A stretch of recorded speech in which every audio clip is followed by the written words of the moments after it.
And God heard their moaning, and God remembered his covenant with Abraham, with Isaac, and with Jacob. And God saw the Israelites, and God knew. Okay. So there's actually a lot to unpack here in this text.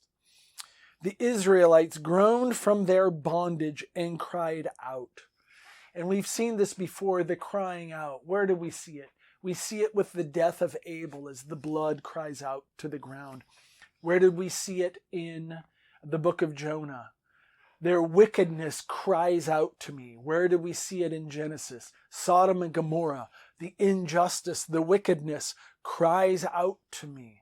And where do we see it in Genesis? Ishmael cries out. God says, I've heard your suffering. So this is this repeated theme that we see throughout the text, that when there's suffering, when there's injustice, here their plea from the bondage went up to God.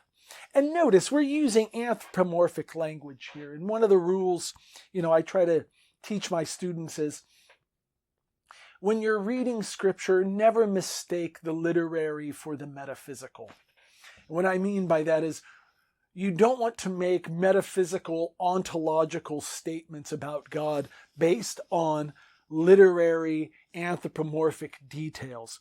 Because you would want to know, how can an omniscient God, who's everywhere present and filling all things, not know about this? The whole point here, I think, that they're trying to get through is that God will never forget. From our experience, it is as if God doesn't hear our suffering. From our perspective, it's as if God pays no attention to the injustice.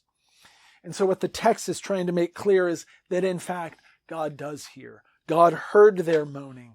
And God, here it is, remembered his covenant with Abraham.